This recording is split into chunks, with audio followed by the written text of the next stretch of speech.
ప్రభువును రక్షకుడైనటువంటి యేసుక్రీస్తు నామములో మీ అందరూ కూడా నా నిండు వందనాలు. మొదటి కొరింథీయులకు రాసినటువంటి పత్రిక 15వ అధ్యాయములో గనుక మనం చూసినట్లయితే అపోస్తలుడైనటువంటి పౌలు ఈ అధ్యాయం మొత్తములో మనం చూస్తే యేసుక్రీస్తు ప్రభువారు అంటే పునరుద్ధానం గురించి తాను రాస్తా ఉన్నాడు.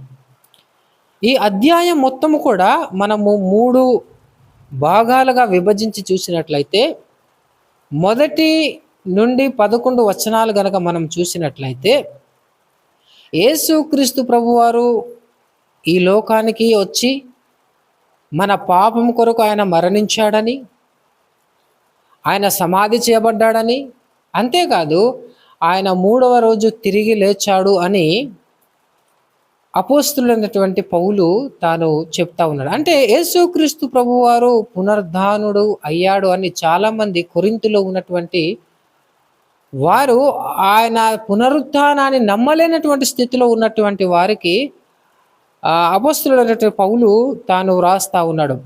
ఇది ఒక కల్పితమైనటువంటి కథ కాదు. చాలామంది ఆయన సమాధి చేయబడి పునరుద్ధానుడై తిరిగి లేచిన తర్వాత ఆయనను చాలామంది చూశారు. అంతేకాదు ఆ పేతురు చూశాడు, అపోస్తలులు చూశారు, అనేకులు ఆయనను చూశారు. ఇది సత్యము. ఇది నిజంగా ఎవరు అంగీకరించినా అంగీకరించకపోయినా ఇది వాస్తవము.